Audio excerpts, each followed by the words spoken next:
दादाजी ने अभी मुझे बताया कि अभी हमारा जीवन में सभी कर्तव्य, दायित्व आदि सब पूरा हो गया। अभी जो समय बचा हुआ है तो समय काटना है। तो समय काटना नहीं है, हमें हमारा जीवन जीना है। क्या आखिरी समय तक, जो हमारा समय है आखिरी सांस तक, आखिरी सांस तक का जो समय है वो हमें जीवन जीना है। लोग जीवन जीते नहीं, वो क्या करते हैं, समय काटते हैं।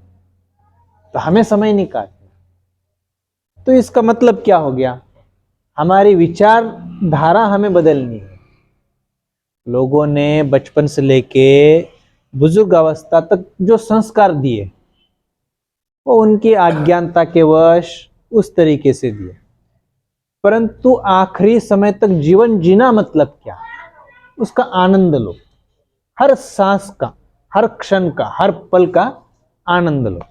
अभी आप चल रहे हो परिक्रमा में, तो सुबह से लेके शाम तक का जो समय है, मतलब सुबह आंख खुलती है उस समय से लेके फिर रात को जब हम सो जाते हो तब तक के लिए,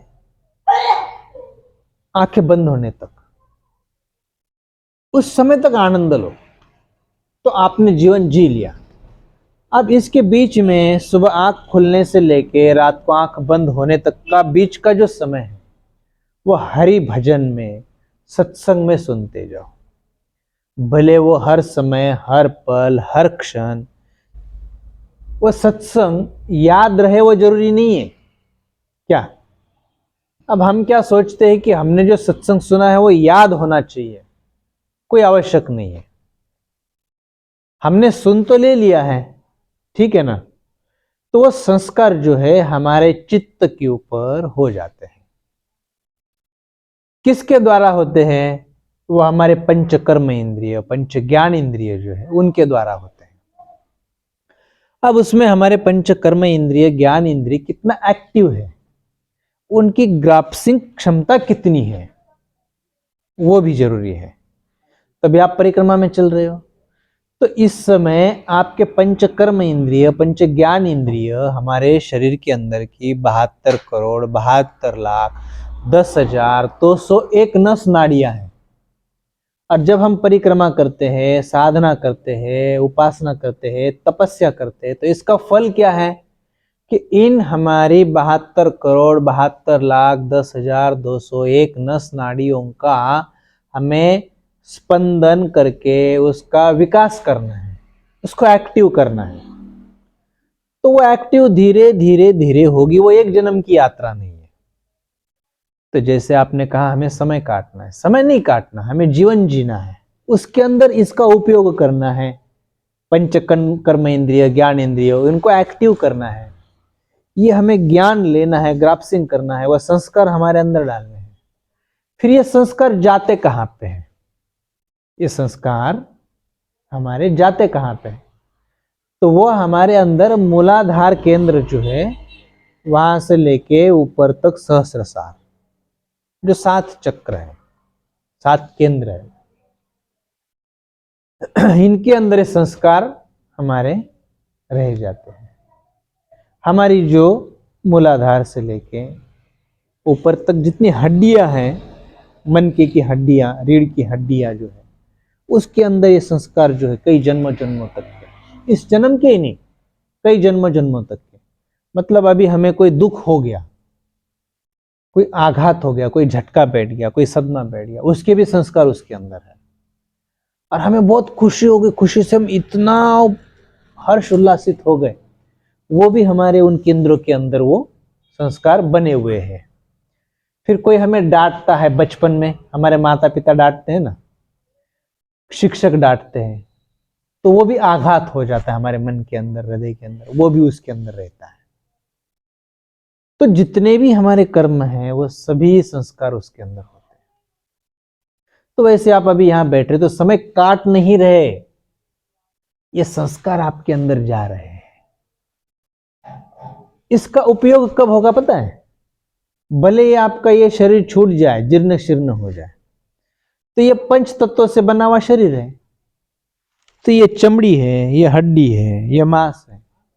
ये जैसे हमने वस्त्र पहना, ठंडी नहीं लगी इसलिए, जब गर्मी होगी तो ये उतार देंगे, है ना।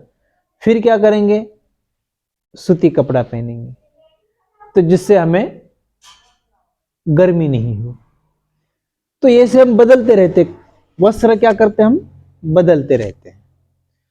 तो वैसे ही ये हमारा जो पंच महाभूतों से बना हुआ जो शरीर है, ये हम एक दिन त्याग देंगे। तो ये शरीर त्यागने से हमारे संस्कार हमने नहीं त्यागे, जो अभी आपके ऊपर हो रहे हैं, जो विचार, ये विचार है, ये संस्कार है, विचारों को नाम संस्कार है दिया हुआ। तो ये संस्कार जो है ये कहीं नहीं जाएंगे, ये हमारे साथ में रहेंगे। ये अगले जन्म में ये पंच महाभूतों का शरीर छोड़ दिया, अगला शरीर जब हमें मिलेगा, अगर हमारे कर्म अच्छे हैं, भक्ति मार्ग में है, हमारी भक्ति श्रद्धा ईश्वर के प्रति स्नेह भाव है, तो फिर हमें अगला जन्म जो है वो मनुष्य का मिलेगा। और हम लोग पशु की नई जीवन जी रहे, तो हमारी यात्रा फिर मनुष्य जन्म से लेके फिर नीचे की ओर जाएगी, नीचे के केंद्रों की ओर जाएगी। तो फिर हमें प्राणियों के जन्म लेने पड़ेंगे, फिर 84 लाख योनियों में से गुजरना पड़ेगा, फिर एक बार मनुष्य जन्म मिलेगा। फिर उसके अंदर हमने भक्ति मार्ग का अवलंबन नहीं किया, हमारे केंद्रों को जागृत नहीं किया, हमारे पंच कर्म इंद्रिय, पंच ज्ञान इंद्रिय उनको विकसित नहीं किया, हमारे 72 करोड़ 72 लाख 10,201 नस नाड़ियों को हमने विकसित नहीं किया, तो हमें इस चक्कर में, इस दलदल में जाना पड़ेगा। और हमने अगर उसका उपयोग अगर कर लिया, तो हमें ये 84 लाख योनियों में नहीं जाना पड़ेगा। फिर हमारी यात्रा जो है वो सदगति होगी, हम आगे की ओर बढ़ेंगे। तो आप जो कर रहे हो, अब आप बताओ किस नजर से आप इसको समय काट रहे हैं? समय नहीं काट रहे, अभी आप क्या कर रहे हो, उन्नति के मार्ग में हो। समय कौन काटता है पता है? जो संसार में रह रहे हैं, वो दुखी जीवन जी रहे हैं, सुबह उठ के वही उनका हर दिन का रोज का वही काम धंधा है, वो वही काम करते हैं, तो उसमें वो दुखी होंगे, पशु की नई जीवन जिएंगे। उन लोगों के लिए वो समय काटना है, आपके लिए आप तो समय का सदुपयोग कर रहे हो क्या?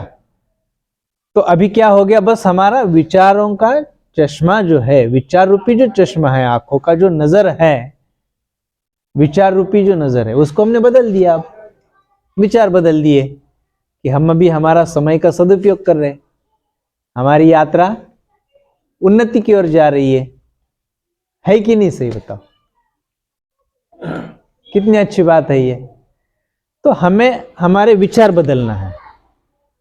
जो महापुरुष होते हैं वो महापुरुष कैसे बनते हैं? बस यही बात है, इतनी सी चाबी है, छोटी सी है, ये गुरु किल्ली है उसकी। क्या है? हमारे विचार बदलो। नजर बदला, नजारे बदल गए।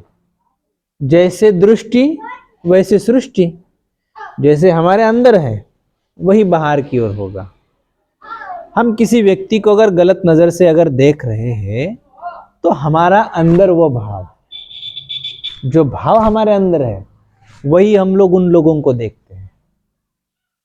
ये व्यक्ति चोर है, ये झूठा है, ये गधा है, ये मूर्ख है, ये हम लोग देखते हैं। तो ये हमारा क्या है? अंदर भरा पड़ा हुआ वो संस्कार हमारे अंदर है, जो हम किसी और के अंदर देखते हैं। तो ये हमारी, ये उस व्यक्ति की खुद की मूर्खता है। तो इसलिए हमेशा हमारे अंदर जो भाव है वो इस प्रकार होना चाहिए कि हमारे अंदर हमारा जो देखने का जो नजरिया है वो गलत नहीं होना चाहिए, वो हमेशा हमेशा के लिए अच्छा हो। हमारी दृष्टि, हमारे भाव, हमारी श्रद्धा, हमारी भक्ति, हमारे विचार, ये सब उस तरीके से होना चाहिए। तो हमारा जीवन सफल, हमारे यात्रा सफल, हम उन्नति की यात्रा की ओर आगे बढ़ रहे हैं। ये आज कितना बड़ा अच्छा संदेश। देखो, एक छोटी छोटी बातों से, जब आपने इतना प्रश्न, अगर इतनी बात अगर नहीं बोलते कि अभी क्या बचा हुआ समय काटना है, ये बात नहीं बोलते, तो ये हमारी भगवत चर्चा सत्संग नहीं होता है ना। कितनी अच्छी बात है। तो आज से हमारे विचार हम बदलेंगे और इसी का नाम है भगवत प्राप्ति करना, इसी का नाम है सत्संग करना, इसी का नाम है कि हमें जीवन में आगे बढ़ना, हमारा जीवन धन्य बनाना, है ना। मात श्री नर्मदे हर, नर्मदे हर, नर्मदे हर।